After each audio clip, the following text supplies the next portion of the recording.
Hello, friends, and welcome to Virtual Strangers 49. I'm your host, Wes. With me, as always, my good friend Roots. Roots, 1 week, my friend. 1 week to go, and then the world as we know it is going to change forever. How's your hype level? It's good. I'm just hoping that somehow it doesn't get canceled by the coronavirus like everything else. But no, actually, I saw something today, and people were saying on Reddit that they need to release it early in because of the coronavirus, so people have something to play. I don't know, man. It's pretty. Save us, Lord Gaben, Yes, save us. yeah, please. I thought that ain't happening, dude, but it would be nice. So, we've kind of mentioned it before that when it comes to the backlog and all the stuff we want to play, after next week, I mean, it's done, right? It's forever backlog after that. What are you going to do with your last week of freedom before you get locked down? I've already been get locked down for sure. I've been I beat Astrobot. I beat what was the other one? I've almost beat Blood and Truth. Farpoint. I beat Farpoint. So I'm trying to go through and beat all the PlayStation VR games. Yeah, pretty much it. Just trying to finish some games. Taking a page out of Mamefan's book. So you've done it there. Yeah, he's back on his PSVR at least for a minute. I know the other day he went back in finally to check out Here They Lie because the first time he tapped out before it picks up. Mm, You got to at least get to the red light district before you get going on that one. that game's so And weird. So weird. yeah, he said he had this weird VR motion thing, like something. He thought maybe it was a comfort setting or something was making it look weird. Hmm. I don't remember, but I mean, it's been a long time since I've been into that game, and even longer since I fooled with the settings on it. So I don't know. But he did make it a little further in and saw some of the weird stuff. So Oh, I that's guess that's good. pretty cool. Yeah, that is cool. Did he he's finished Farpoint, right? What a good ending to that one. Although it was very weird, Like you were Yeah, saying, it kind of leaves it open. So yeah, it's ambiguous. Some people would say no, that it's clear that the game over, right? No sequel. But I feel like they left enough doubt in there into what actually is happening that any good science fiction writer could work their way out of that paper bag in 5 minutes, right? yeah, that blew me away. There was like the point when you got to a really bunch of long cutscenes, right?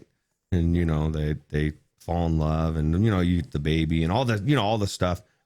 And then all of a sudden it takes that turn, and I was like, oh, what the fuck, and then you're thrown back into the action. That was some pretty good action for sure.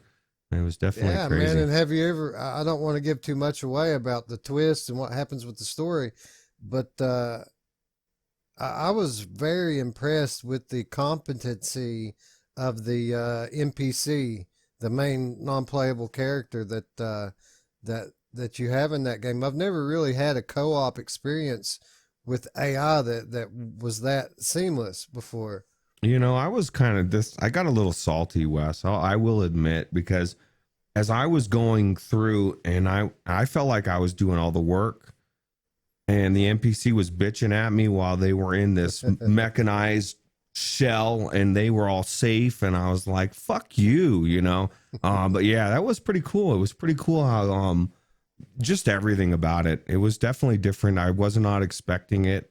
Even that was a twist when I first ran into that person, and I was like, wow, I totally was not thinking, it was different than what I thought. It was good. We're Right. dancing all around this thing. If you haven't played Yeah. Farpoint by now, you probably should, but it's definitely worth playing. Well, I mean, if you haven't played it by now, just chill out for 9 months because PS5's coming and it's going to put a whole fresh new layer of gloss on all these old PSVR games. I would hope so anyway. That right out the box, there's going to be some kind of super sampling or something that improves this stuff without the developers having to patch it. Yeah. Yeah, me too. But no, yeah. So a week away, a week to work on the backlogs.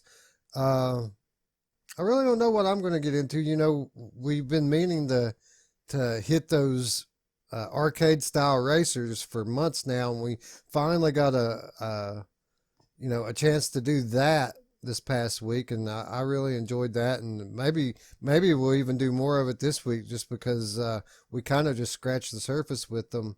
But we're going to be doing a comparison discussion of all these kart racers and battle racers and arcade style racers that we have in VR. So like we played Mini Motor X Racing, we played Touring Karts and Dash Dash World, we played Death Lap.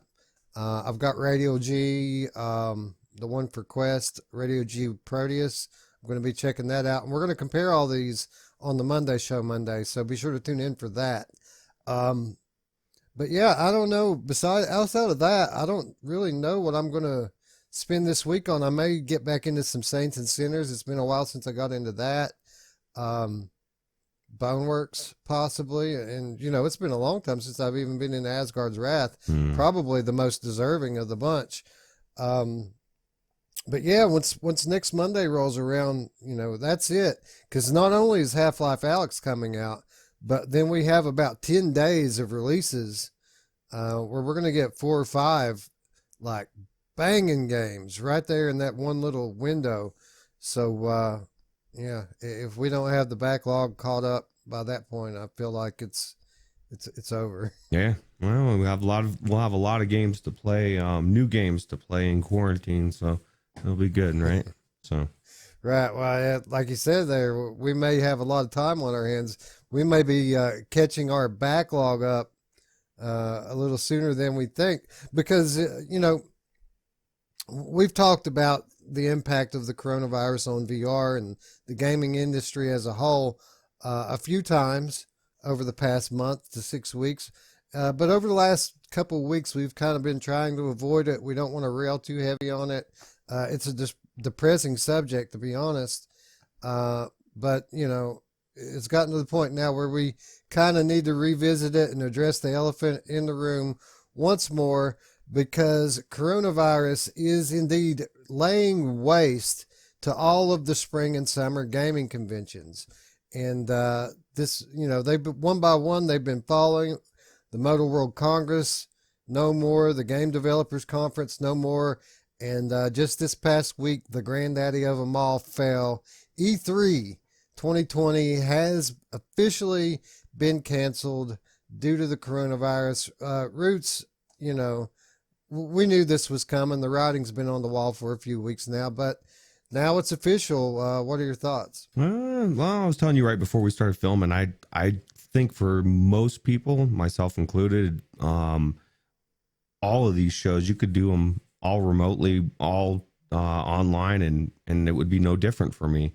There's not any difference. I could have the exact same experience, and most people as well, you know, except for the people that travel to the show. And you were even saying, you know, these have been kind of fading away the last 3 years anyway. So maybe this will be a trend. Maybe a lot of these shows will never come back, you know, to live. I just don't see the point of a lot of them. So I think it sucks, but at the same time, I think it'll be okay.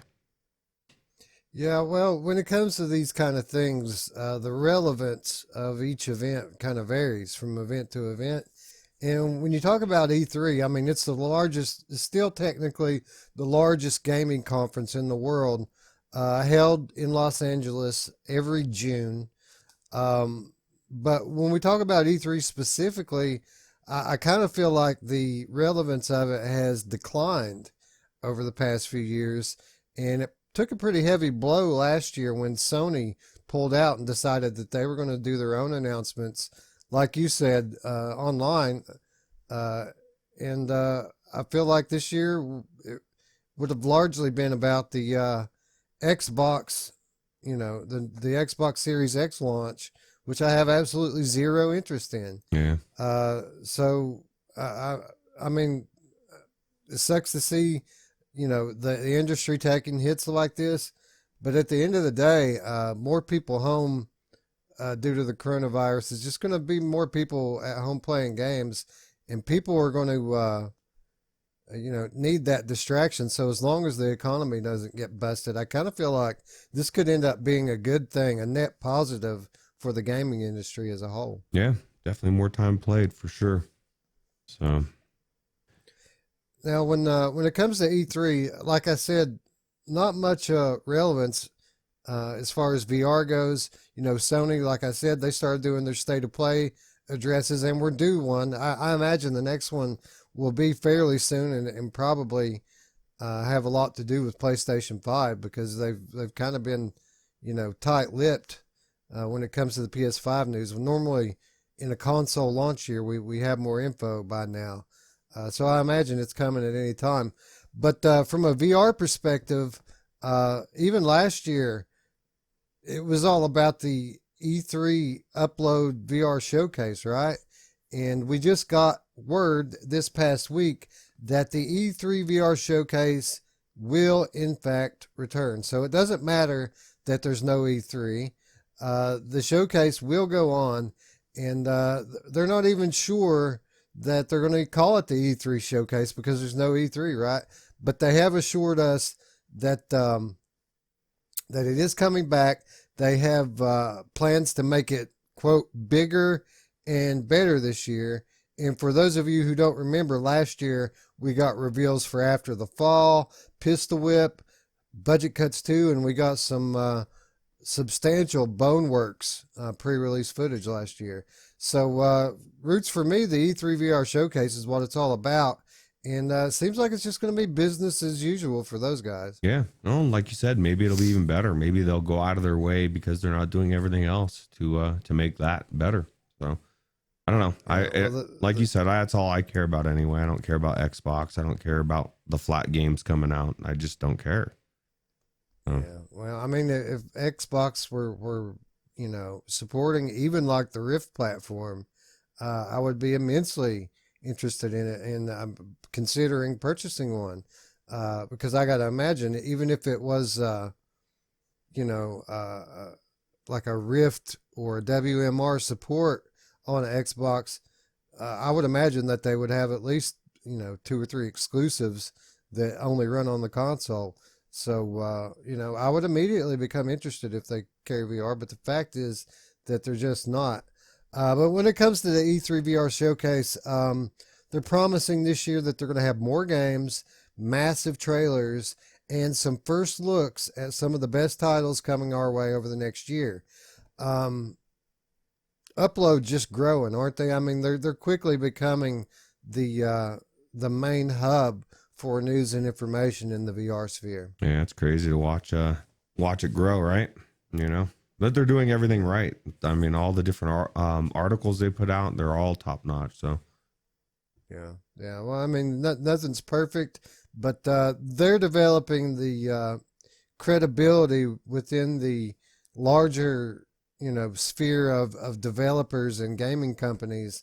They're getting access like no one else has, and at the bottom or at the end of the day, I guess it doesn't really matter how good your writers are or how passionate they are about VR. If they're the only ones that are getting the scoop, then it's the place to go for the news, right?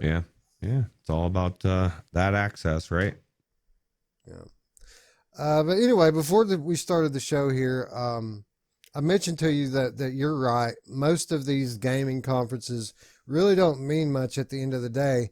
But the one that was really a big blow to lose this year was the Game Developers Conference, the GDC, and kind of bummed out about that one because specifically Facebook and Oculus used the GDC as kind of that first big event to reveal some of their larger announcements of the year.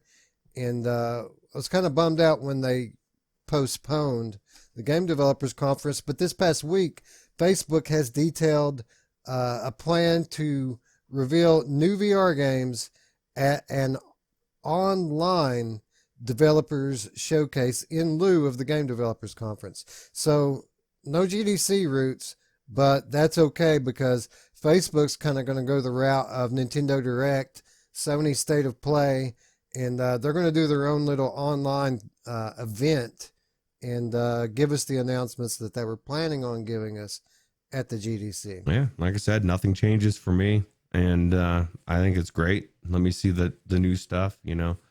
I believe this is going to be the new norm. They're just going to start fading away from having everybody go to these conferences that don't need to have everybody there. For the ones that like this, where you want to have maybe, I don't know. I don't even know if any of them really need, everything that you just said they're going to do is the same stuff. So I just don't see that the point of the big in-person thing. I don't know. Yeah, and you're absolutely right. It is the same stuff, and I kind of feel like Oculus is, as they've been known to do, they're going to kind of take it up a notch from what Sony and Nintendo have done, and instead of just having like a 20-minute video or an hour-long presentation, Facebook, let's see, the showcase is scheduled to run from March 16th through the 19th. So this is a 3-day deal. And during that event, we're going to get blog posts on the Oculus blog that reveal new games, new footage. And they're even doing 3 of their workshops. They always put on these workshops to help aspiring game developers with what they feel is important. And they generally pick different stuff each year to try to focus on and work with developers. They're even doing that stuff online on 3 different ones. So really, the good majority of what they would have done at GDC, with the exception of the hands-on demos, they're going to be able to do it all online. Oh, cool. Well, people can demo it when they buy it later. So I don't know. Yeah. We kind of touched on it last week, and the world at large kind of isn't prepared for it just yet. But, initially we thought that the impact of this virus may keep supply down until the general population just loses interest in VR, because we had all that momentum, right? And people finally want headsets, and now there's no headsets. So we kind of wondered, will they still want them when this subsides? Well, if nothing else, I think that this could outline the importance of having a headset, because if everyone had headsets right now, then we wouldn't be giving this stuff a second thought, because all we would have to do is just have an online conference and slip right into the headset, and we could be there. We could be in Los Angeles or Tokyo or wherever they wanted to put us. And I think it's just a matter of time before we reach this point where the general public are going to have access to things like that. Because even if you had an Oculus Go, you could use it to that effect, right? Well, think about this, and I don't know how they would do the technology, but okay, say you paid your ticket to go to the GDC or whatever, and you go in, and instead of waiting in a queue line for 2 hours to try a demo, you get to demo it right there on your headset.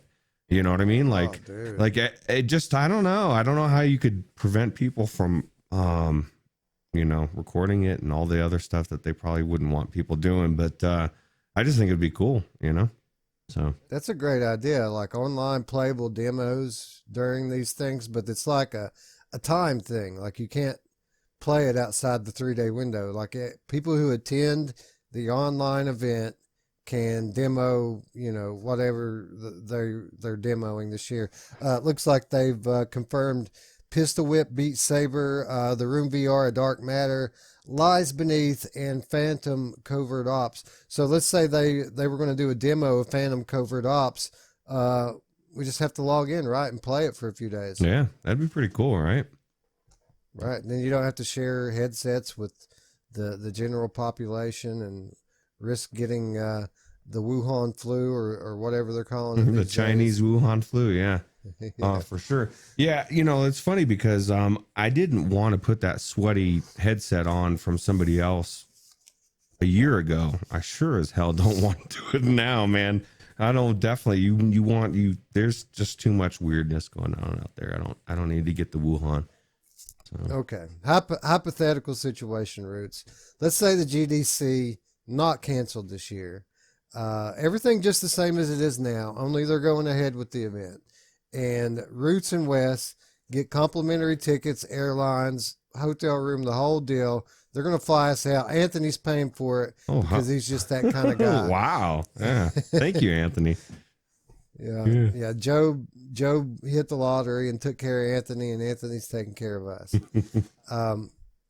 We get out there, and Facebook is doing live demonstrations of the Half Dome 3 prototype, the one that's really tiny, that has the electronic varifocal lens with the eye tracking and the whole nine.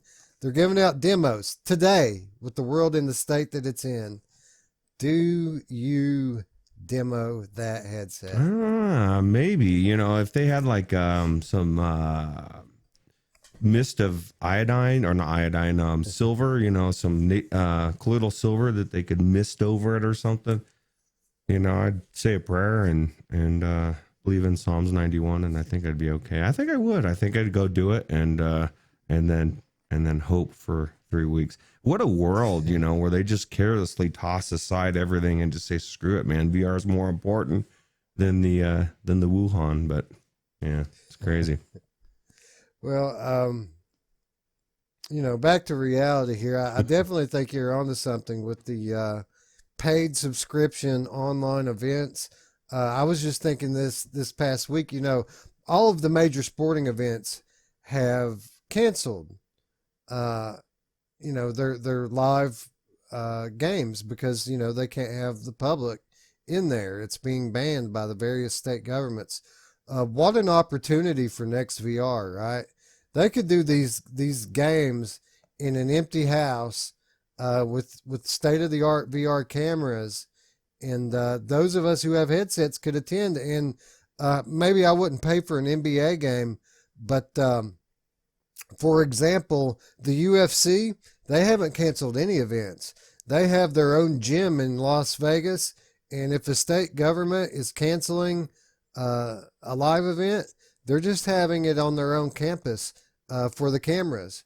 So if they would just set up some, high quality 3D VR 180 cameras, I would absolutely buy a virtual ticket to watch this stuff live in VR.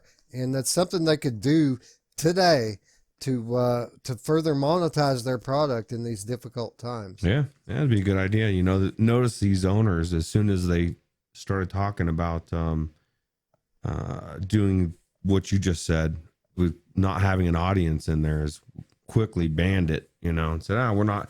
My thought, at least anyway, is they weren't gonna not have an audience there. That's where they make all the money, right? Is the fans coming, and if you just playing it for TV, it's just not enough people watching. So yeah, well, that's why you got to love the UFC, because they're the way that their pay scale, their monetary structure is heavily dependent upon their television contract. They're making a lot of money from ESPN to have these fights, and it makes total sense for them. And it just so happens that they just built this state-of-the-art gym that's also like a TV studio, so that they can have their own fights right there in their own headquarters and broadcast it live all over the world on a moment's notice. Wow.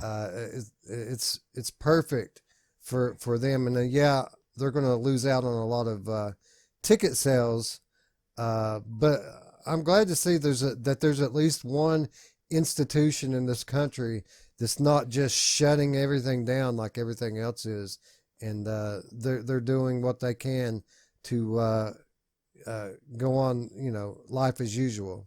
Yeah, it's crazy. Now let me ask you this: there's a lot of people that are throwing caution to the wind and saying airline tickets are cheap and they want to go travel. I think it's crazy, but to each their own. But what do you think about that? Do you think that you're going to go take any trips anytime soon? Maybe go to Fiji or something? You might not get back. They might shut down the flights by the time you try to come back, but who knows? Yeah, I wouldn't take a trip outside the United States right now, but if we're talking about getting on a cruise ship and just roaming around in some international waters, Hell yeah, Weasel's down. Hell no, I'm not going on a plane or a cruise ship or any of this stuff. No, I didn't want to do that anyway. I don't even like going up the road. I just want to stay in my room.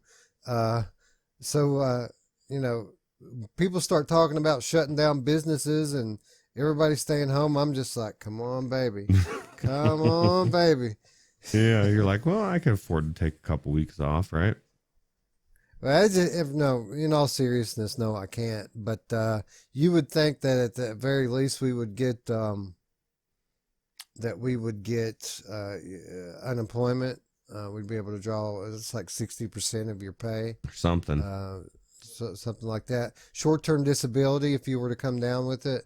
Right now, we talked about it at work. Right now, their plan is we're just treating it like a normal illness. If you have to stay home with it, you can draw short-term disability with your insurance. But they're talking to the corporate office and trying to see that if someone gets put on a mandatory quarantine, if they can just give them full paid time off for the entire 2 weeks. Yeah, because if you're being forced, it's a little bit different, Although, it's funny because everybody keeps throwing that 2 weeks thing, and I think it's like up to 27 days they say it can be there. So I don't know, the 2 weeks is gonna cut it, bro. But yeah. Anyway, let's get it back on the rails. Way off topic. The Facebook event again, March 16th at 5 p.m. 5 p.m. GMT. So that's like 10 a.m. Pacific, 1 p.m. Eastern Standard Time, and running all the way through March 19th. Again, mostly blog posts. We already went over the confirmed titles. Not clear yet if there's going to be new game announcements, but I got to imagine that there's going to at least be one big announcement, or we might get like footage of, say, like Medal of Honor, like some real substantial footage of Medal of Honor would be awesome, right? Yeah, weren't we supposed to get Lone Echo 2 in March too?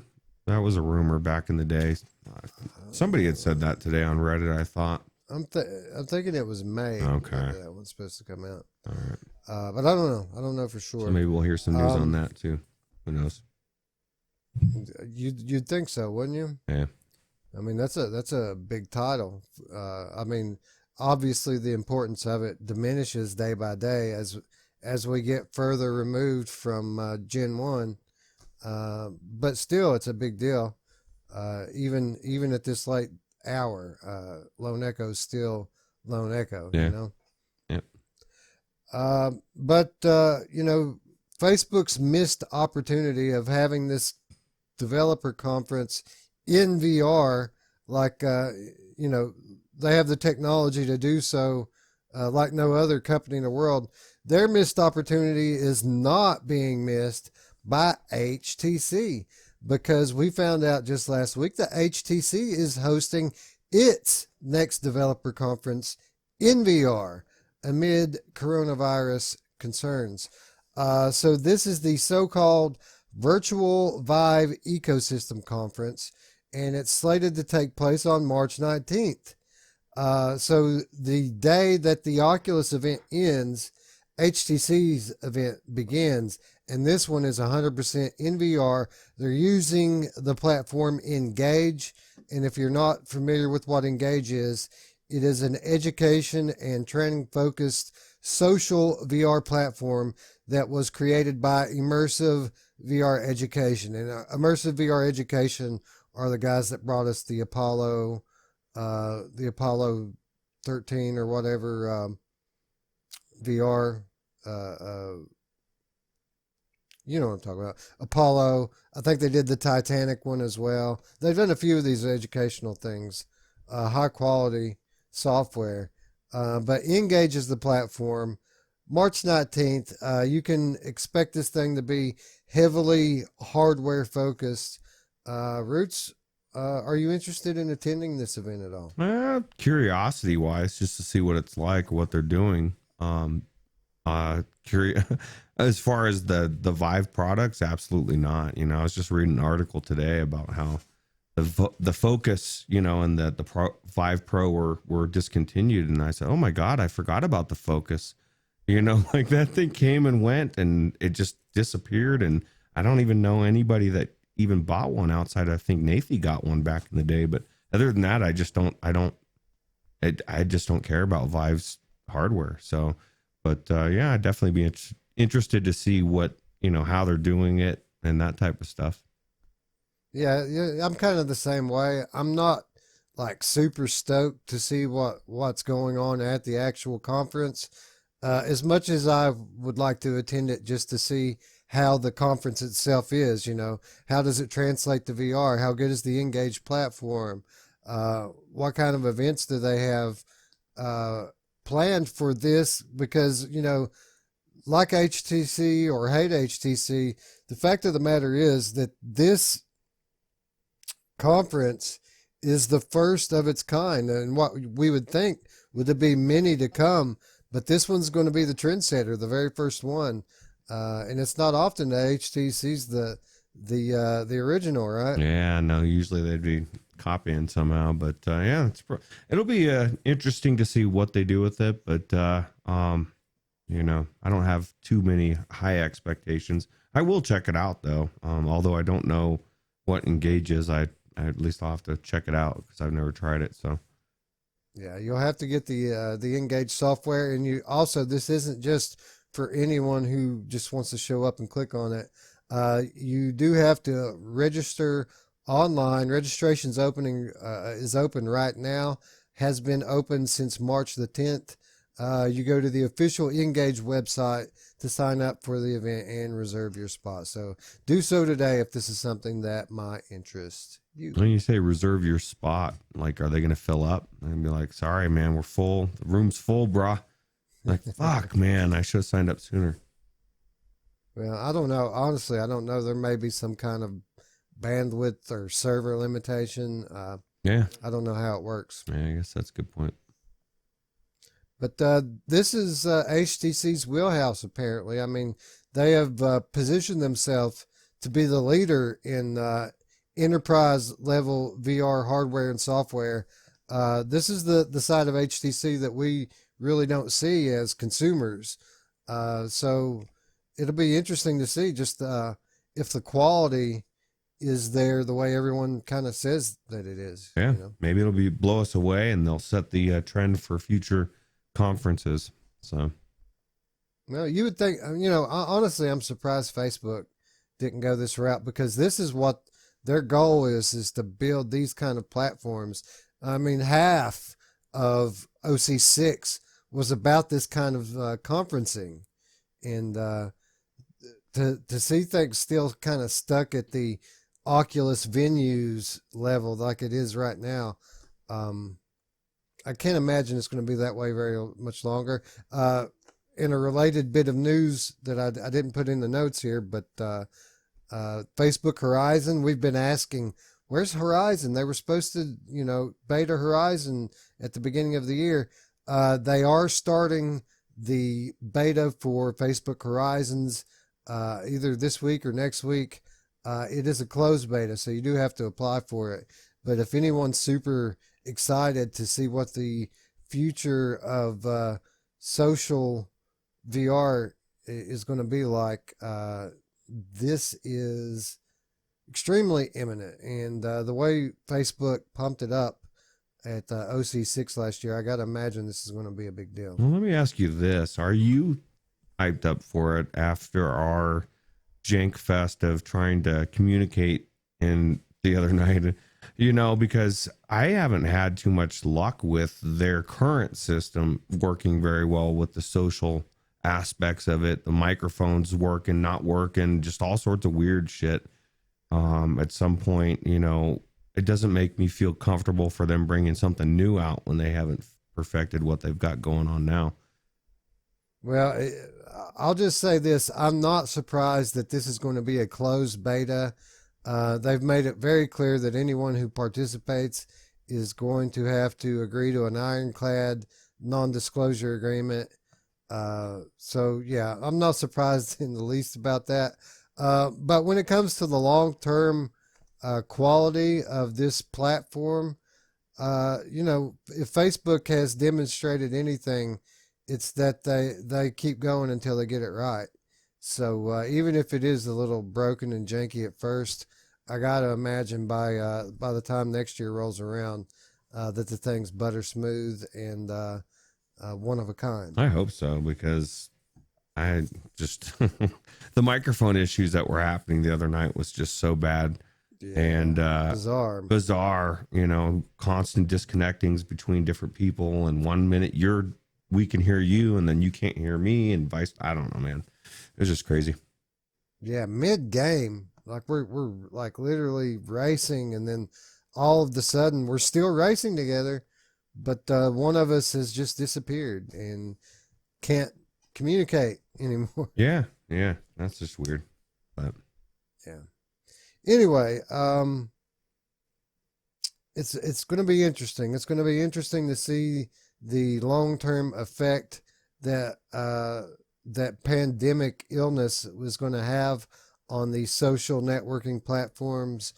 It's a different world, Roots, permanently. Even if this thing gets stamped out in the next 3 months, I got to feel like our preparedness, our general attitude toward the world and toward other people is going to be permanently affected by this. oh, yeah, because you could watch a 2-year-old movie, and if someone's like shaking hands, you're like, what are you doing, man? You're not supposed to shake hands.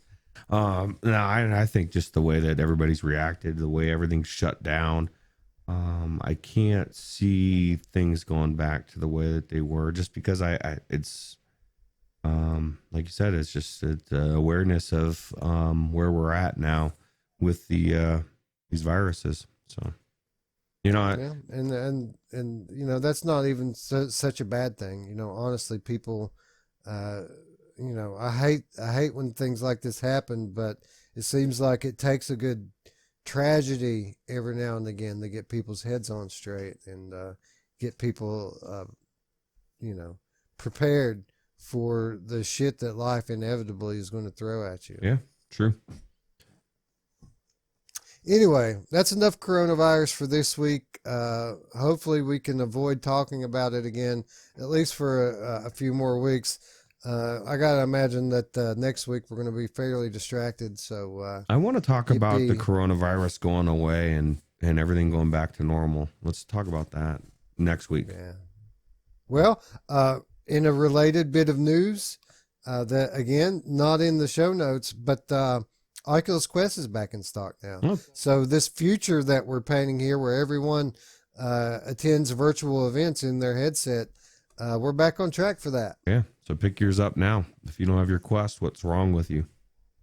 Yeah, fool. Yeah. What's the matter, son? You can get it today. Today, man. Go pick it up. Yeah. All right. So, good talk. Good talk. What say we talk some VR games? Isn't that what we came here to do? Hell yeah, man. Get off this depressing coronavirus bullshit. Yeah, for real. Oh, we talk about it all the time, Roots. PlayStation VR, and even with the outdated hardware and between console cycles, the strength of that platform was, and always will be the catalog of exclusive titles that you can play nowhere else but PlayStation VR. And in recent months, there have been some speculation, some rumors even, that we're going to start to see that noose being loosened a little bit. And we saw it with like Falcon Age and Borderlands 2 VR and then Tetris Effect. Some of these Sony PlayStation VR exclusives have made their way to PC. And we found out just this past week that trend is continuing, because one of the very best games on the PlayStation VR platform, The Persistence, is scheduled to not only come to PCVR, but also to come to 2D flat format for consoles as well as PC. For those of you who don't know, this is a sci-fi horror first-person shooter that first debuted again as a PlayStation VR exclusive, and again coming in early summer to all platforms VR or not. Roots, um, simply put, this game is one of the best on PlayStation VR. If I had to pick 10 games that I would like to see make their way over from PlayStation on the PC, I got to think that this would be one of them. What about you? Oh hell yeah, I'd be right up there with Russia Blood for me. I'd love to see that on PC as well.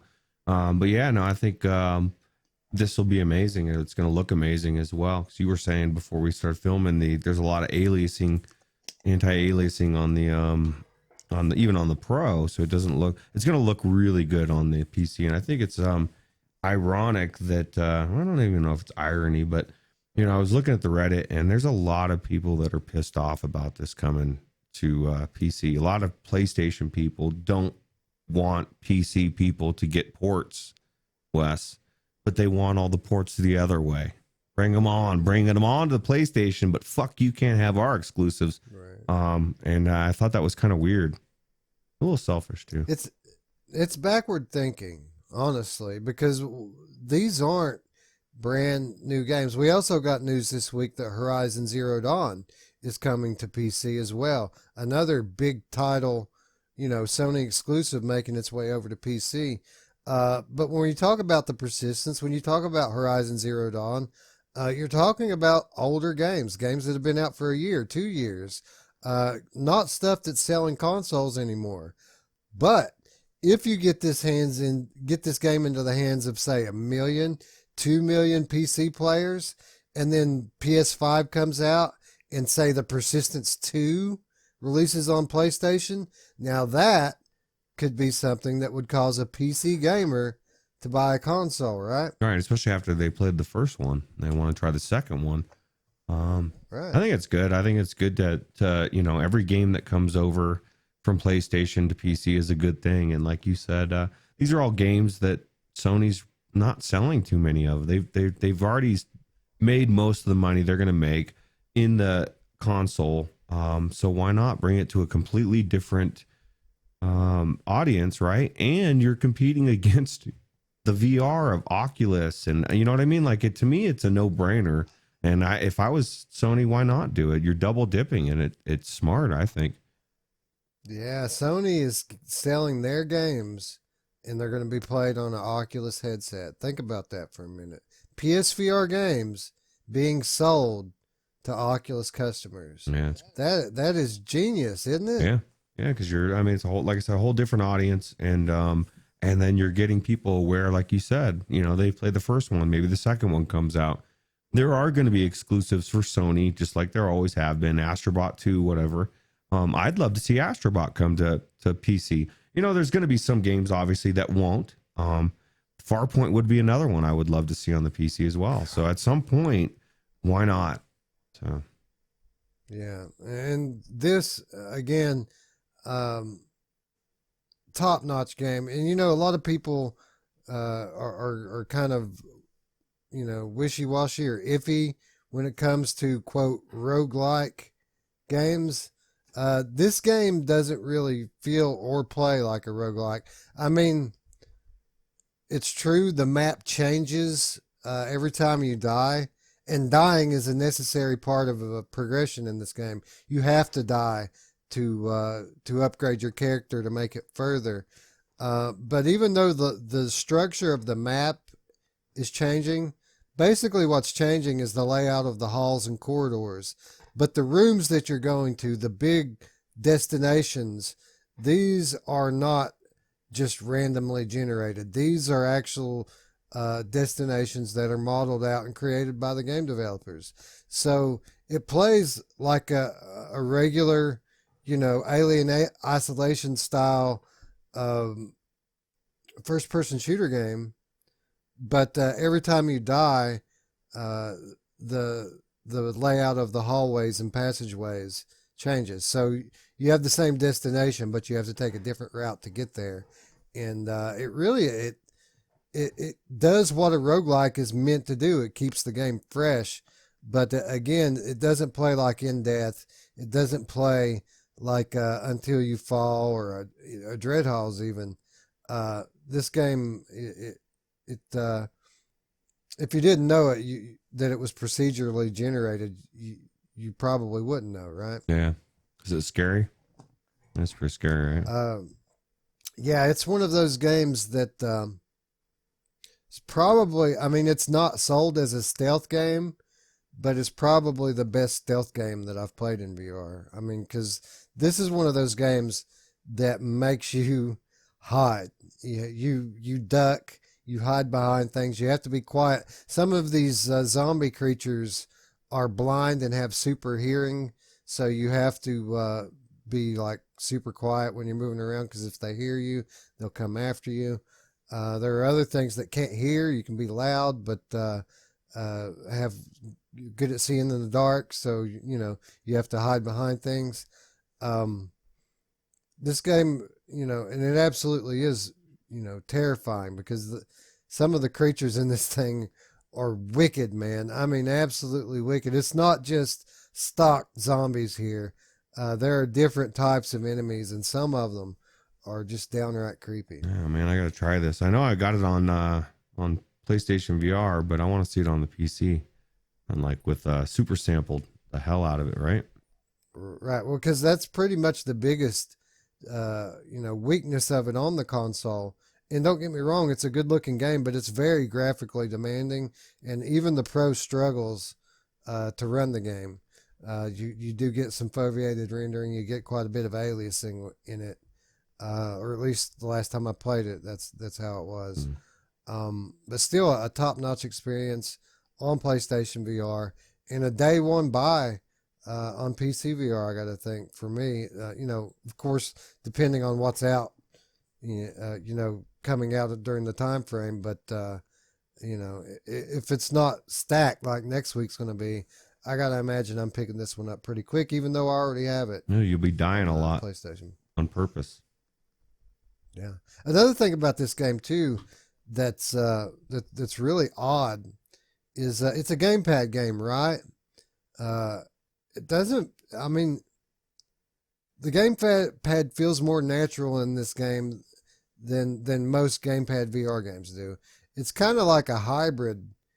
It's implemented so well that you kind of feel like you have hand presence, even though your hands aren't tracked.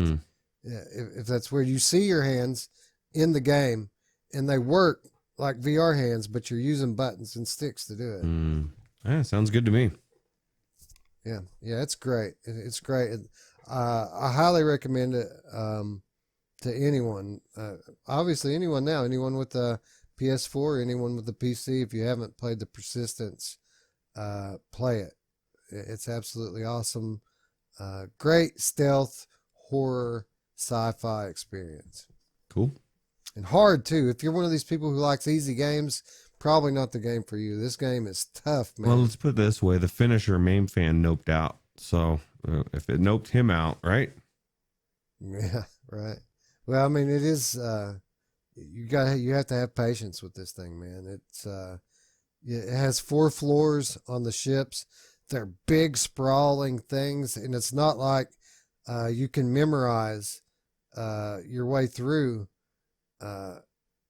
because it changes every time you die. The map changes, and like this time, you may get this awesome gun that you just find in a cabinet, but next time that cabinet's not even there, and that gun may not even be there. You may have to craft it if you want to use it. There's crafting stations placed all throughout the maps for different types of items. You'll have a weapon station. You'll have like a potions or that kind of medicinal station. Then you'll have like a defense item station, and they're placed everywhere throughout the floor.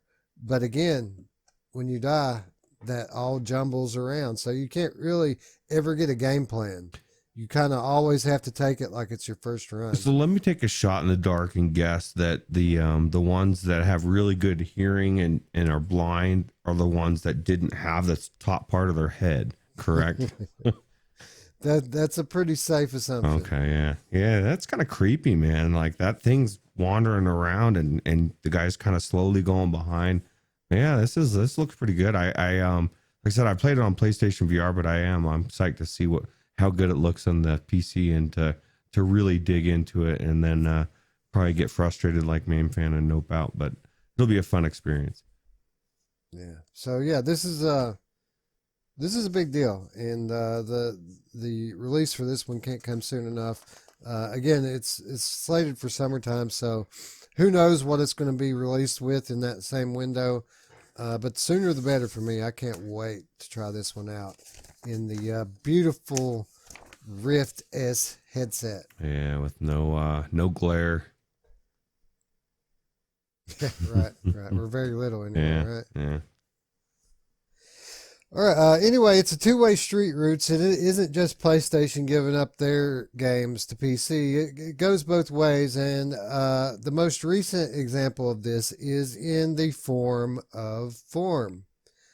Form from Charm Games is set to release on the PlayStation VR on April the 7th. This was originally released on Steam, and it is described as a surreal adventure puzzle game featuring dreams and memories. You're tasked to solve the mystery behind an ancient artifact as you advance through a world that transforms around you. Roots, have you ever tried Form? I think I have. I'm trying to remember it though. Like, 'cause for some reason I was thinking of Torn, and then I'm like, no, that's not Torn. I know I've seen it, and I'm pretty sure I've played it, but I just don't remember much about it. So.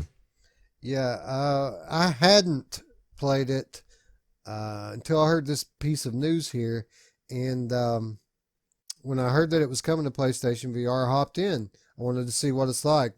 Is this something worth reporting to these people? Is this something they should be excited about getting? So I decided just to spend a few minutes in it, knowing that I'm going to be talking about it here on this episode.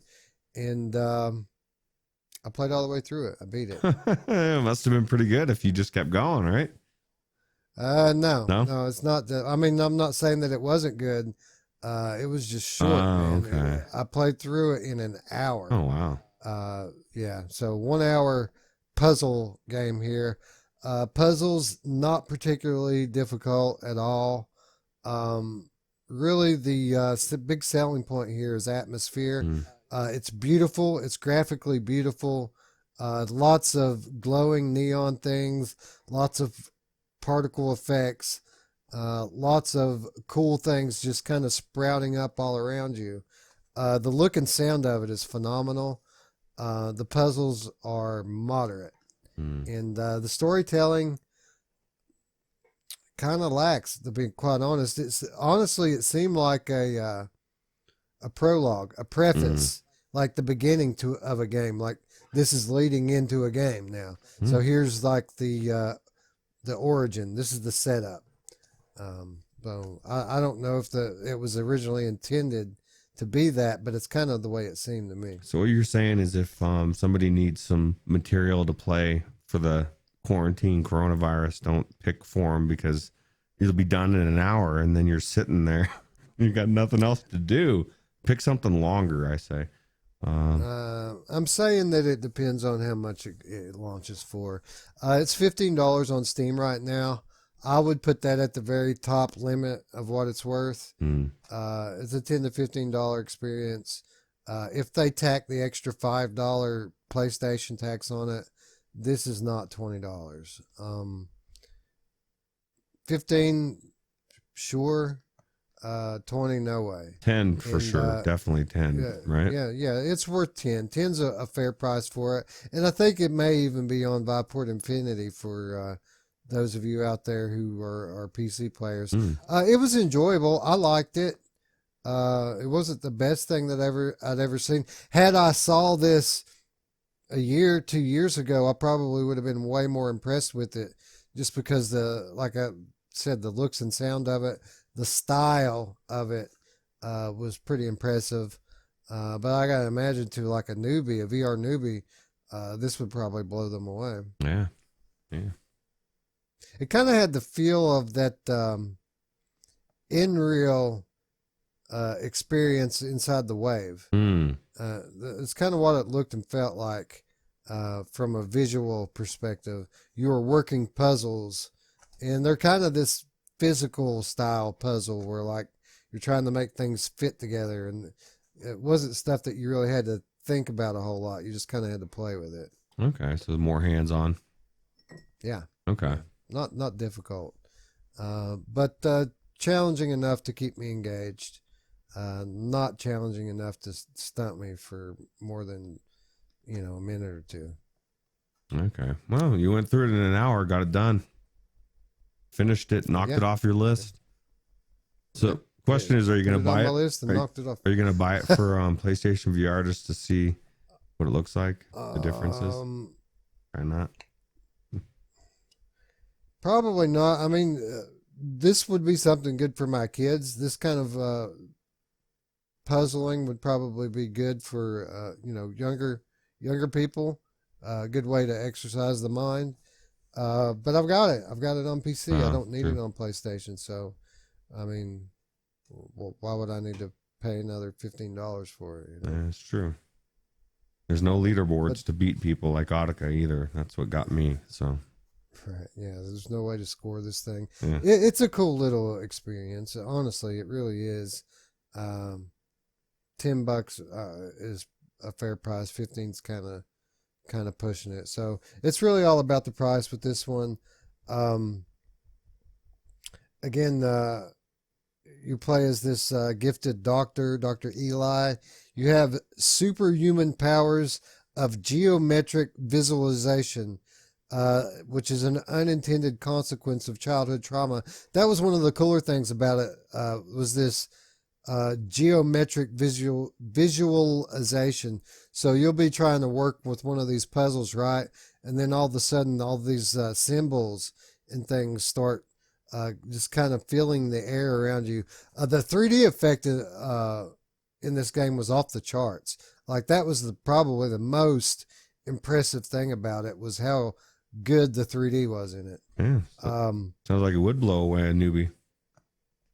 You kind of get that feel like, when you're playing Hellblade and you get close to solving one of those perspective puzzles, how all those little symbols start floating through the air. There was a lot of that kind of effect in there. Okay. Cool.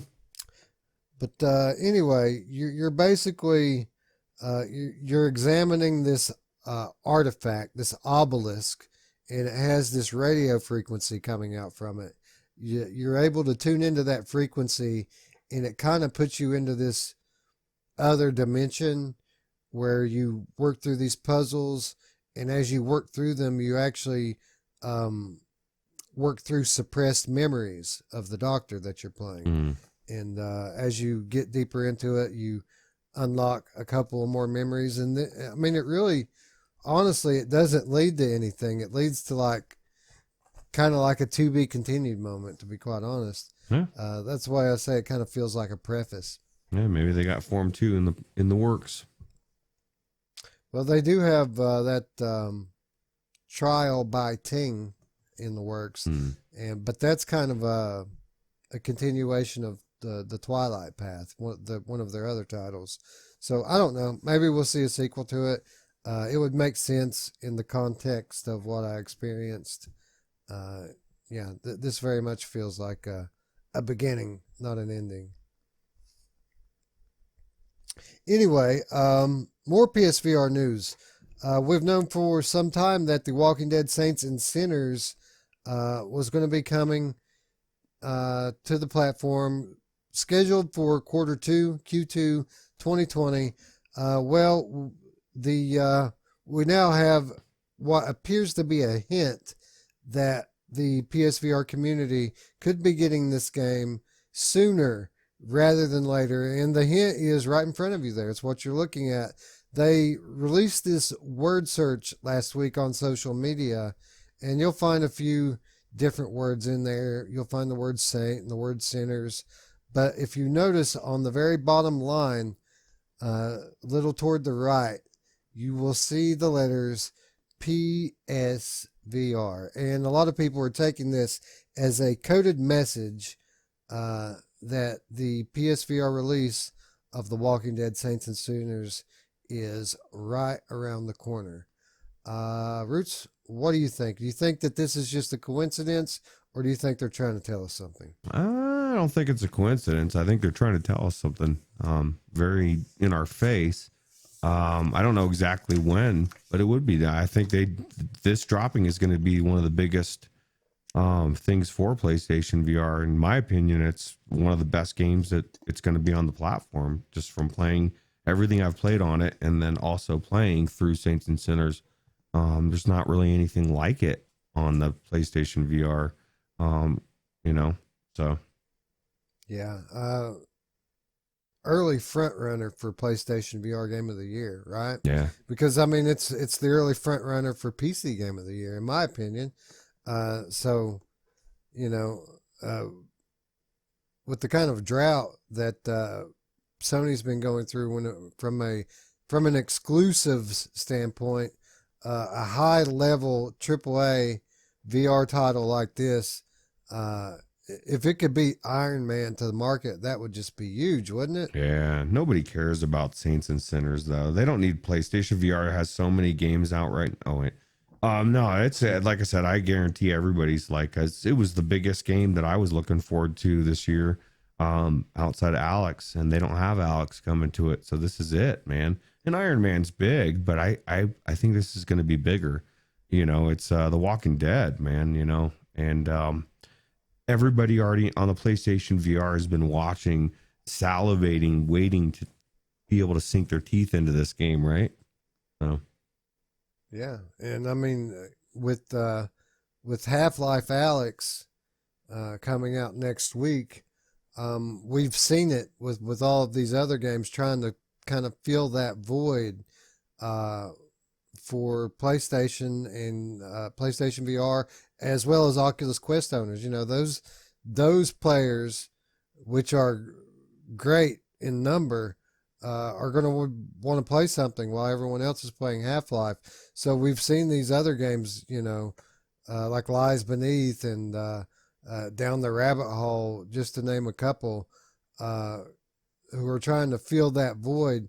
But I got to think that if Saints and Sinners were to come out sometime within the next 2 weeks, that it would probably trump all of those titles, wouldn't it? Yeah. Like I said, The Walking Dead is just such a huge series that everybody knows about. And there's so many PlayStation VRs out there. And like I said, I guarantee it'll be that, like you said, a front runner for the game of the year for sure. Yeah. I'm kind of debating whether or not I want to try to cover it and request a review copy of it. I love the game, and any excuse to play it more, is welcome in my opinion. But I would really only want to do it if I got an early copy of it, so I could have day one footage ready. And, yeah, otherwise it's not worth it, right? Yeah. Right, and you know how that worked out last time, right? Yeah. Or didn't. Yeah, no, I agree. I mean, if you were able to get a copy of that, that'd be awesome. It's not something that I just enjoy my touch controller so much that it just makes it difficult to want to move it, to slum it. No, I'm just kidding. Well, let me ask you this. What if they did like Arizona Sunshine did and install a two-handed weapons mode for the aim controller? Yeah, that'd be pretty cool. Now you can play it with shotguns instead of pistols, and how would you hold the gun? How would you do it with the knives, though? I guess you'd still have to... I guess you couldn't. I mean, you could do it, but it wouldn't feel right. It would be one of those weird situations like a bayonet, like Doom. You could add a bayonet in there. No, I'm just kidding. Yeah, it would be weird. Yeah, like you said, that's one of your biggest gripes about Doom is the fact that there's a hand jutting out of your chest. Yeah, and this game is kind of built around the melee more than the shooting anyway, so you kind of have to have hand presence to play it. Yep. Yeah. Yeah. But what a awesome! Anyway, that's huge. That's coming soon. I think maybe it will be next week. I don't know. God, if it could come out before the end of March, that would be nuts. It would be huge from a sales perspective for them because, the games are coming to PSVR. Games are coming to PSVR. So I mean, for a game like this to beat games like Paper Beast and Iron Man to market would kind of be a big deal. Yeah, what if Paper Beast came out the same day? Talk about falling into the shadow. Well, let's talk about Paper Beast because we've been speculating over the last couple of weeks that we were going to get to see Paper Beast very soon. And, you know, even on the Monday show, just was it last week or the week before, we kind of surmised that since this was a Q1 release, or at least projected for Q1, that we had to get it in March because then we're getting into Q2 after March is over with. Well, it turns out we were absolutely right about that, Roots, because we found out this past week that we are getting Paper Beast for PlayStation VR on March the 24th, so the day after Half-Life Alyx. And again, this goes back to what we were just talking about. There are games coming out that are trying to fill that void, to be the rebound girlfriend for the PSVR players to make out with, while the PC players are getting it on with Valve. And Paper Beast is one of those titles, Roots. Again, this game comes to us from the mind of developer Eric Shahi, who is best known for Another World. In the game, you explore a massive virtual ecosystem created by data and populated with Paper Beasts. Across the campaign, you'll visit different sorts of habitats and interact with the animals that live in them. Roots, I put in a request today to get a review copy of this game. I don't know if we're going to get one or not, but I'm intrigued. I'm intrigued enough to give it a look just based on the visuals alone and the pedigree of the developer. I feel like this one at least deserves a chance. I'll tell you, the water looks amazing. I think it looks like it'll be definitely visually worth checking out. And like you said, I mean, why not? You get a fully simulated ecosystem, man. So I mean, you can, like, do I get fire? Because I want fire to set fire to the paper. You read my mind. I was literally thinking, man, if I could just have a match. And then Root said fire, and I was like, yeah. Yeah, I'd like to burn a couple of paper things, and then I'll put them out real quick, but just to start them on fire. But no, it looks like it's going to be amazing. Visuals for sure. And I don't know if it'll be something that you could, I mean, I guess if you didn't have access to Half-Life Alyx, you could say, oh yeah, I got Paper Beast, but I still would feel like I wanted to play Alyx. Right. So. Well, here's the thing with this one. I keep going back and forth on whether or not I should be excited about it. But when I got thinking about it today and I saw this and saw the opportunity to request a copy, really what it came down to for me is what we always say, what the number one thing that we look for in new games is, and that is something original, something unique. And this certainly, if nothing else, is an original, unique idea. And again, from a well-renowned developer who's known for groundbreaking titles, I kind of feel like this guy deserves the benefit of the doubt. And if his game sucks, then we'll play it and say it. But I mean, we don't know what we're going to get here with this one. It seems that the people who have had hands-on with it have had mostly positive things to say about it. Yeah, cool. Yeah, definitely looks different. So yeah, so it's looking like it could be a business could be picking up for PlayStation VR, right? We've got Walking Dead coming out. Separation just came out last week, and now we've got Paper Beast, and that's not all, because earlier this month we learned about an upcoming giant combat game called Good Goliath from Knock Twice Games. Now, we know it's coming very soon, later this month, with a release date of March 31st on PSVR and PCVR headsets like Rift, Vive, and Index. So, Roots, just last week we were talking about this arcade style action game, Good Goliath, and it's just the latest example of these games that are coming in during the Half-Life Alyx launch window to try to fill that void for players who can't partake. And as for this one, even though it does have a decidedly Gen 1 look to it, I feel like it looks like it's going to be a lot of fun. Yeah, it looks really cool, and it just makes me feel so bad for the giant, man. What does he do wrong? Like, everybody's pissed at him. Even have the devil trying to get him.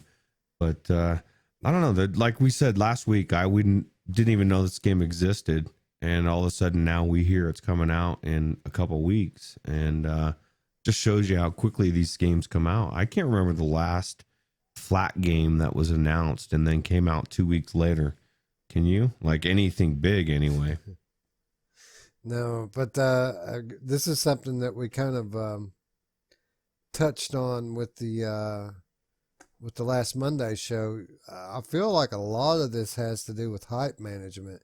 You know, if you have a really successful trailer, but you do it 6 months out, all of a sudden people start to build these things up in their mind, and it gets to the point sometimes we've seen in the past where people build it up to be actually better than what it ends up being, so that very good games kind of go down as disappointments. Yeah. So I kind of feel like some of that must be going on here, because to be quite honest, from a graphical perspective, this thing looks pretty solid, doesn't it? Yeah, looks like it's actually going to be pretty good once you get in the headset. But only time will tell. Hopefully there's some music when you're hitting those things coming at you, so I can pretend I'm doing a synth writer or something. You know, we need another rhythm game. Somebody was telling me how good that was, synth writers, recently. I think it was Radio Run or somebody, I don't know. Or maybe it was I don't know. Somebody said it was really good. So yeah, pretty much everybody who's played it says it's pretty good. A lot of people like synth writers. It's garbage. But in Good Goliath, you take on the role of an enormous giant in a storybook world where you find yourself under attack by dozens of tiny little enemies flooding you in hordes. You've got to fight back against the constant waves across a variety of bright and colorful levels. And the finale for each world results in a huge standoff against a giant boss that's even bigger than you, the Goliath. So you get to play the bully, and then you get to play the bullied to beat the level. Sounds pretty good. Yeah, I think it looks like something that a decade ago I'm pumping quarters in, or I guess 2 decades ago, if I want to date myself a little bit here. A couple of decades ago, I would have pumped a roll of quarters into something like this. Yeah, definitely looks like a good arcade game for sure. Yeah. Anyway, be on the lookout for Good Goliath, March 31st for PCVR as well as PlayStation VR. Man, Roots, I mean, just all of a sudden, on the turn of a dime, PSVR players have some stuff to play. Last week they didn't. Now all of a sudden they've got 4 or 5 solid games in a 3 or 4 week period. So yeah, so good for them. 2 weeks ago, people were pissed we weren't talking about PlayStation VR enough. Now that's all we're talking about in this episode. There's probably a lot of Quest people pissed off right now, saying, "Where the fuck is the Quest games, dude? I'm sick of hearing you talk about PSVR all the time." This is the nature of the VR news cycle. I mean, it just is what it is, people. Some weeks it's PC, some weeks it's PlayStation, some weeks it's Quest. We don't make the news. And we don't control what comes out. I wish we could, though. That'd be cool. That'd be great. That'd be awesome. Yeah. Rush of Blood 2. It would, if I could control what comes out, it probably would be a PlayStation episode because it'd be like Rush of Blood 2 and Farpoint 2 and Astrobot 2. Astrobot 2. God, can't wait for Astrobot 2. Yeah. They're making that right. Yeah. Right now, they're working on that. I'm pretty sure that'll be a PS5 game that comes out, with PS5 and PlayStation 4 as well. The dumbed down version, maybe. I don't know. As good as that game looked on PS4, can you imagine on a proper gaming machine what that's going to look like? Even the original, like on the original on PS5, God, man, how much better can that game possibly look? Yeah, it's going to be amazing. Yeah. All right. Speaking of amazing, we reported way back in September on the release of a flat game that went by the title of Loco Parentis. And the reason why we reported on this flat game was because at that time they were teasing VR support that was, quote, coming soon. Well, here we are, Roots, some 6 months later, and soon has finally arrived for Loco Parentes VR, because on March 12th, just a few days ago, the VR version of this has released on Steam. We originally talked about this one all the way back on Virtual Strangers 26, Roots. Wow. If that lets you know how long ago this was. Yeah. This is coming to us from Fair Game Studios, and it's what really makes this game stick out to me, Roots, is not that it's a fairly solid looking survival horror game, but you have the option of playing this game with a friend. There's a co-op mode, and that's not something you see every day in this type of game. No, you don't see it in any game like this. I need a friend in this one, Wes. It looks scary, man. There's bodies everywhere. There's creepy people walking around with axes and shit. So I'm assuming. Well, let me ask you this. You've been trying to knock down that PlayStation VR backlog this past week. If you could have Weasel with you, do you think you would have gone back in and tried to take Jack out once and for all? I think I would have already beaten it, man, because Weasel's fucking evil, man. He makes Jack look like a fucking puss. But no, yeah, Jack is different, man. Like, that's one of the things that I've never played a game that's made me feel like Resident Evil 7's made me feel, as far as like from a horror perspective. Like, I never had somebody hunt me down and like been hiding, and I don't know, man. It's something different about Resident Evil 7. And I agree with what you've said. It definitely, I hold all horror games up to it to see if it's as good or not. And this one looks pretty damn creepy, so. Yeah, it does. In this game, you have to help a frightened girl to search for her mother. And when things get difficult, you find yourself trapped in a living nightmare. There's mysteries to solve and tenants to interact with in the game. Are the tenants friends or foes? Are you brave enough to find out the mystery surrounding the girl and her mother? Not by myself. Again, I'm not brave enough. Exactly what I was going to say. Again, you can play it by yourself, but I highly suggest that you bring a friend. Roots, this appears to be one of those waking nightmare type games. Like, 1 minute everything's fine, and then the next minute everything just changes around you, and before you know it, the air you're breathing is poison, and shit's going down rather quickly. That's what you want. That's what again, that's what I liked about Resident Evil 7 so much, is like you just didn't know what was going to happen. Things change, all of a sudden you're inside a video recording, and then you're there, and like there's just all sorts of weird shit. So the fact that this is like that it looks good. Yeah, it looks incredible. I mean, graphically, it looks sufficient, but the art style of it is striking. Some of the images that they put in this promo here are memorable. just because of how surreal and how disturbing, to be quite honest, some of these are. Uh, Made an Unreal Engine. That's always a big plus for me. And you? Yeah, yeah, absolutely. And like you said, I mean, even though doesn't look like it's that much from the as far as graphically from here. I guarantee it's gonna look phenomenal inside the headset. You know, 'cause it's all about the lighting. You can tell it's done really well. Yeah, I went to check some of the reviews of the game, and obviously there are no VR reviews just yet, as it just released. But back when it was a flat game, reviews were pretty positive about this one.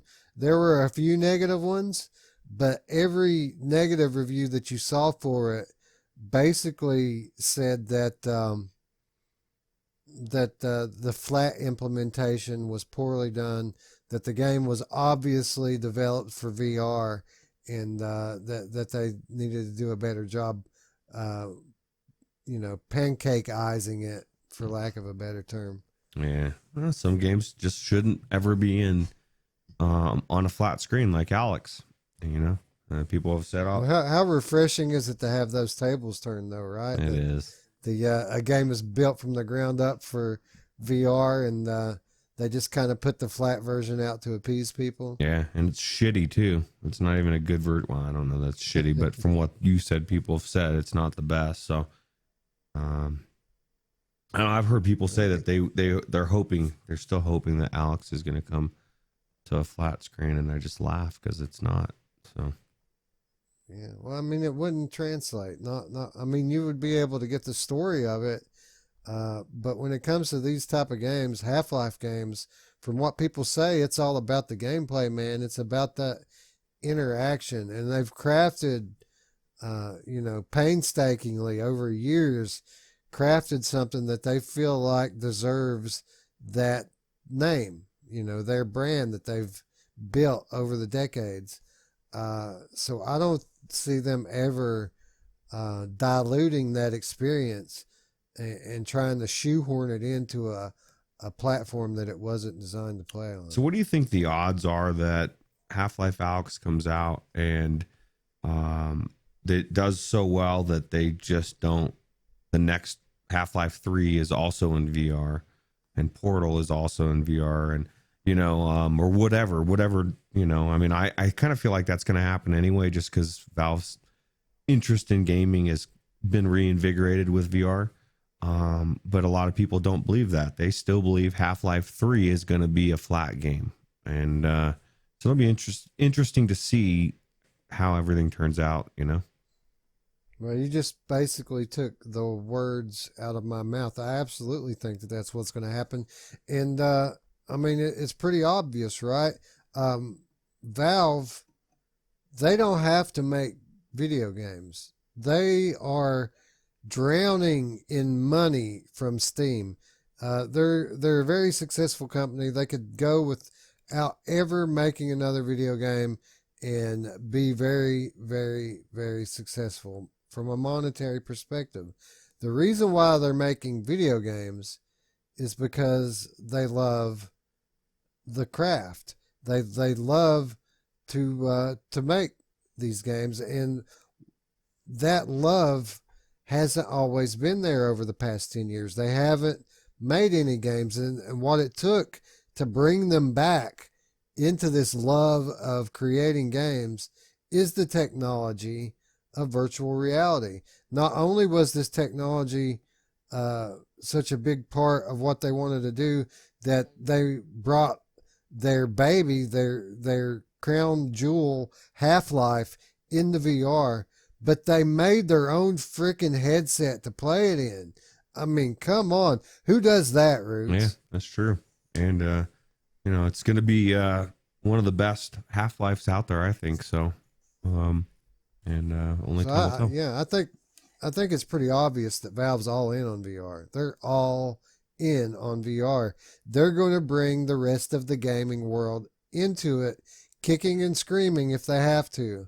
But they're very influential, and they're very rich, and that's a pretty potent combination when it comes to trend setting. What do you think the percentage of the population of people that don't have virtual reality that are big Half-Life Alex or Half-Life fans that are just dead set right now that I'm just fuck it, I'm just not getting VR, but then it drops and then the thought of not being able to play it is going to drive them crazy and they are going to end up getting it. I can't imagine like a Gerillo out there that's just such a huge Half-Life fan, and if he wasn't in VR, that would be what would draw him in, or somebody like him, right?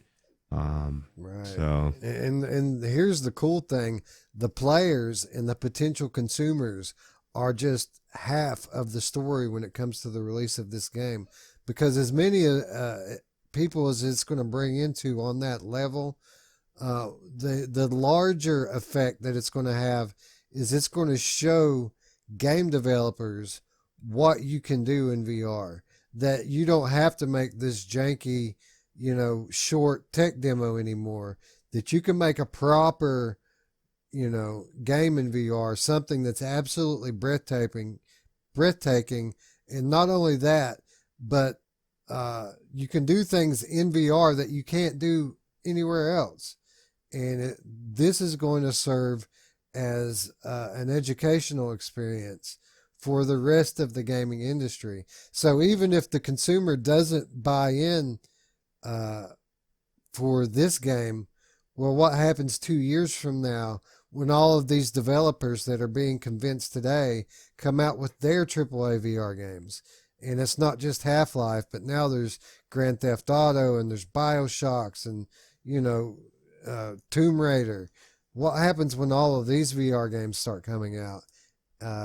Eventually the people are going to just have to give in and give it a try. And as you know, that's all it takes, right? Giving it a fair shot. yeah. And all those games, you're right. Like, rehashes, bringing them back in, every, like the Switch, it gets all these different ports, right? Well, eventually, all these games exist, and it's not going to be that expensive to take a game that exists that everybody loves and just put it into VR. It's not, we've seen that with Borderlands 2 and some other games, but not on the extent that I think we're going to start seeing them. Once, like you said, everybody, it becomes well known that, okay, this is a viable platform. Let's start porting over a lot of the stuff that everybody loves as well, right? So.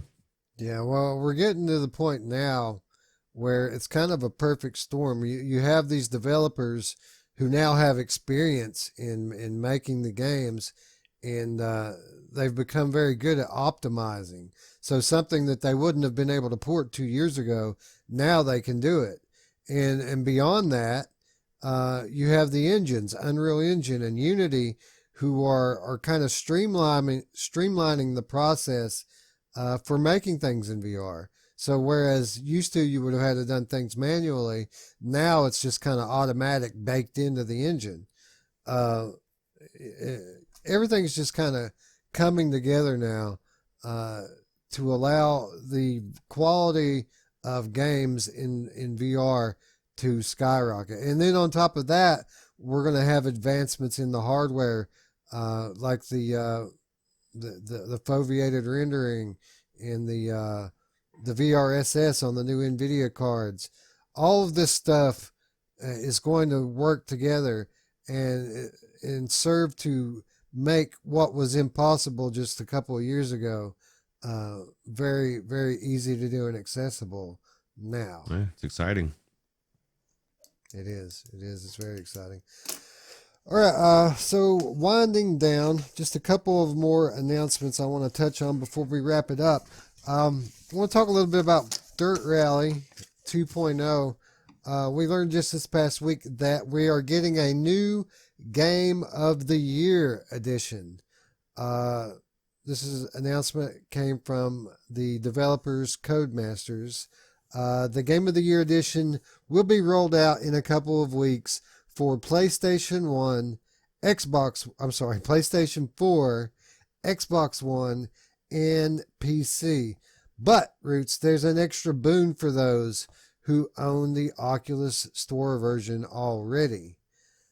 Those people are going to be automatically upgraded to the Game of the Year edition and receive all of the post-launch DLC absolutely free of charge. So over these months, we've kind of noticed that the game costs a lot more on the Oculus platform than it does on Steam or PlayStation or anywhere else. It doesn't go on sale quite as often. And we've kind of wondered, why would people pay that much for that game? Has Oculus done something to piss off Codemasters? We thought this was going to be an Oculus exclusive. Now it seems like it's the one place you don't want to buy it. Well, if there were any issues, that seems to be resolved now, because all of this paid DLC coming to Oculus users absolutely free of charge in just a couple of weeks. Yeah, see, my only big thing, because I looked into this a couple times. I kept thinking about getting it on Steam, and then it came to Oculus, and I saw it was on sale. I could get it for like $18. And then I started looking through all the reviews, and the biggest gripe was the servers are always down.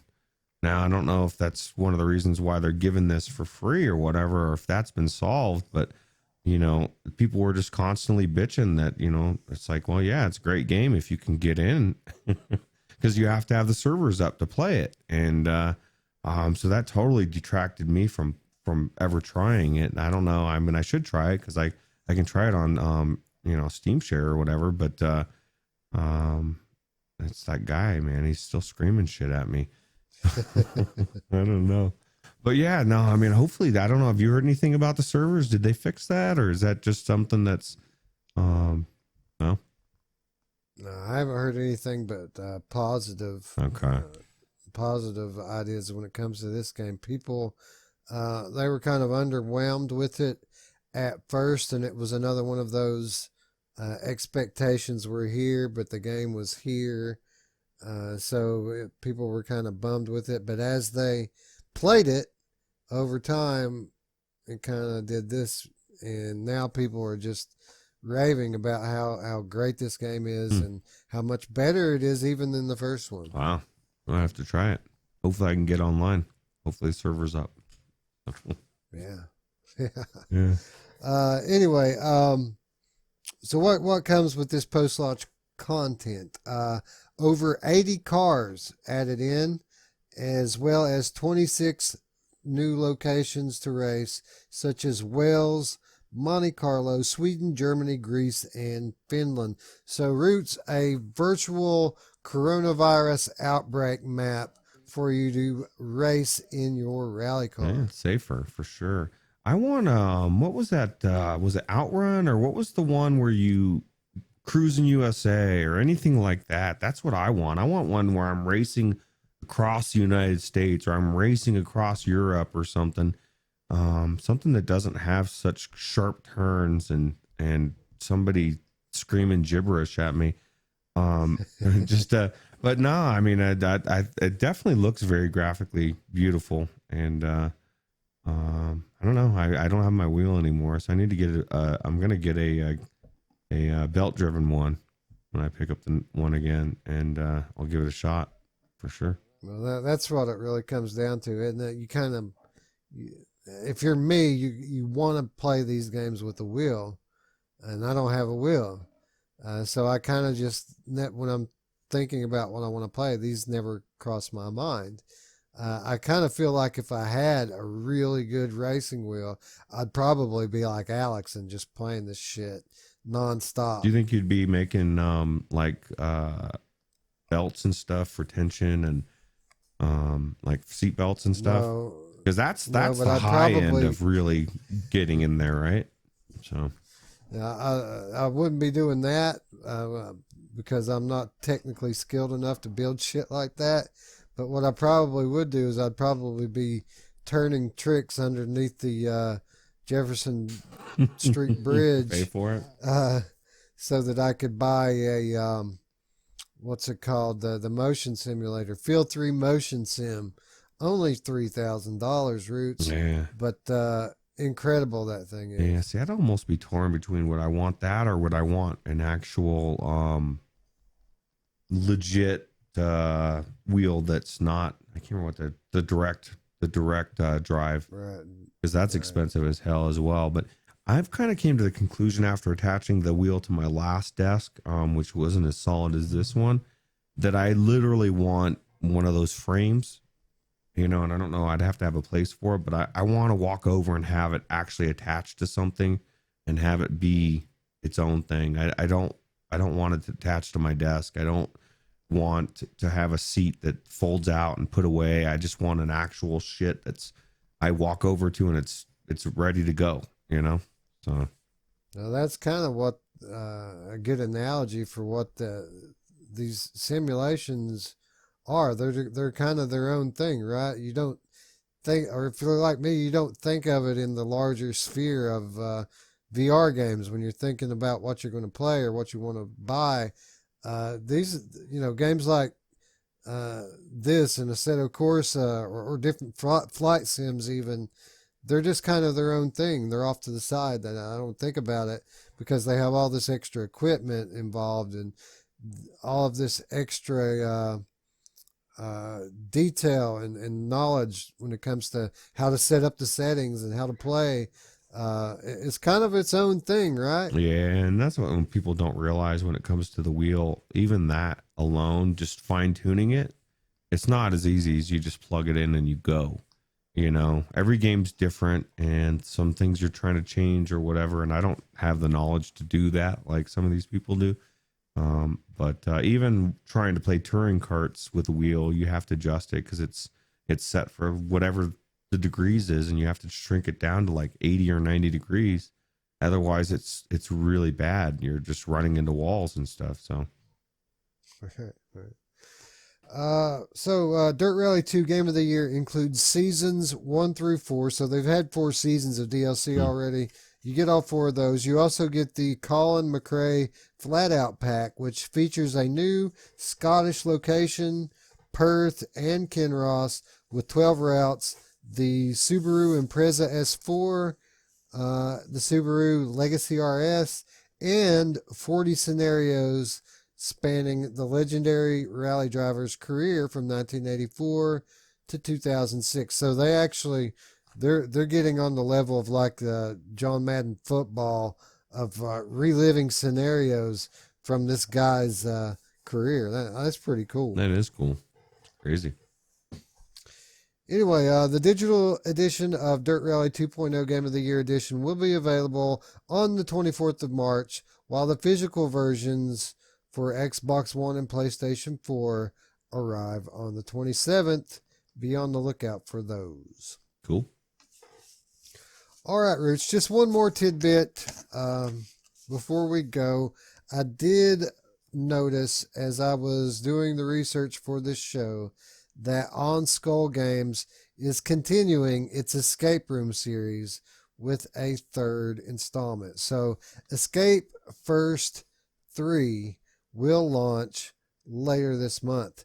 Supporting up to 6 players, Escape First 3 offers team-based and versus modes like the previous editions. As a team, you're locked in the same room, while the versus mode puts each individual player in their own room, and the winner being the one who first escapes. 3 new escape rooms here, Roots. Pretty standard stuff: abandoned school, haunted mansion, and the keep of lost souls. Roots, I'm fairly I like escape room type games. I have not, however, tried any of these Escape First games. What about you? No, I didn't even know they existed. But the thought of going into an escape room in VR with a couple friends actually is kind of interesting, you know, because people do that in real life, escape rooms, you know, and I just think it'd be different. It's different than, you know, an escape room game you play by yourself. It's just different, you know. I'm assuming you have to work together. You know, I would go in with Wes because Wes is good at puzzle games, and then I would just kind of walk around and look around, and then he'd solve them, and then we'd move on to the next one. But because that's what ends up happening is I'll let somebody else do the work. But no, it definitely is intriguing. It's definitely different than any game like this that I've seen. So I didn't even know it existed. Yeah, much like the Loco Parentes we talked about earlier, and the Smush.tv that we talked about a few weeks ago. Again, this idea of co-op gameplay in VR, it's a powerful thing, right? The way that you're able to go into VR and I mean, you're not only in the game, but with these games, you're in the game with your friends. It's literally the best thing about VR, isn't it? And I think it'd be kind of cool. Even the competitiveness, you got three people, or I guess you could do six people all going against each other. I don't know if it's only three, but just being able to everybody racing to get out of there would be different as well, right? Yeah, well, that'd be a different experience than anything I've ever done before. A puzzle race, Yeah. right? Yeah, I don't want to race you. It's a different dynamic because it's the atmosphere that you're in is kind of the atmosphere where you want to be calm and focus, but the added dimension of it being a race, it puts pressure on you. Do you think? And it is. Oh, go ahead. I'm sorry. I was just gonna. I was. Oh, go ahead. No, I was just saying that added dimension of having the pressure of a competition could complicate the puzzles even further. Now, does it change at all? Is it generated procedurally generated or anything? Like if once you've done all three rooms, you're kind of done. You know how to get out, or No, I think that's it. The rooms are what they are. The puzzles are what they are. With that being said, the first two installments were $5. So okay, so it shouldn't be that expensive. Shouldn't be that okay. As long as it's not that expensive, definitely sounds cool. Yeah, pretty cool. Mixed reviews on the earlier ones. It seemed like there were a few more positive than negative. The people who liked it loved it. The people who didn't like it complained of some certain glitchiness to the game, that they were experiencing glitches in it through both iterations, part 1 and part 2. People saying the same thing, that there are glitches in it. Were 1 and 2 in VR as well? Yeah, okay. Yeah, these are made for VR. Okay, cool. So yeah, I don't know. These could even be in our Steam library. I haven't even looked. But if not, I mean, Viveport perhaps, and even if not, I mean, $5, man, it's $5. I'm right? 99% sure at least one of them is in Justin's library. That's just my guess, just because every other game under the sun is in there. So it's probably a good chance of it being in there. We should look, man. Co-op multiplayer game. They're all competitive. They're all multiplayer escape rooms. So yeah. Even if it is janky mess, we can have fun together in it, right? Yeah, it sounds like definitely sounds like a plan. Now I'm curious. I'm gonna look and see if he does have any of these on here. All right. While you check Steam in real time, I will check Viveport. Okay. Escape VR the basement. No, I don't see. He doesn't have it. Escape first. Not in here. Well, there you go, Justin. You're slacking. You're slacking, buddy. Oh God. Looking at his library, he's not slacking at all. Well, plus he only got 700 VR games, right? Yeah. Well, Viveport is not cooperating. It wants to update because it hasn't updated yet today, and that's what it likes to do all the time, is update. So yeah, who doesn't want to update all the time? We're not going to update my Viveport live on the air, but if Escape First is indeed available on Viveport, I will let you know in the Discord, and you can join our Discord, friends. It's really easy. You scroll down to the description, you click the invitation link, and all of a sudden, congratulations, you are a member of the greatest community in VR. Yep. Or at least in my opinion, we have the best one, right? Yeah, absolutely. The people in there, salt of the earth, Roots. Yeah, salt of the earth, solid, great people. Mostly. Mostly. Yeah. Mostly. Anyway, I think that's going to wrap us up here. Again, Escape First 3 scheduled to launch for Valve Index, HTC Vive, and Oculus Rift on the 19th of March via Steam. So just a couple of days from now, you can get in there with your buddies. Everybody can throw down $1.25 Roots and you can have a blast. Yeah, sounds good. Anyway, that's our show for this week, friends. What did you think? If you liked it, give it a thumbs up. If you didn't like it, give it a thumbs down. And if you're new to the channel, don't forget to subscribe and to click the notification bell to stay up with all of our content here on the Virtual Strangers channel. With that said, friends, we would like to thank you once again for watching. And for Roots, I'm Wes. We will see you tomorrow, friends. Bye-bye. Take it easy.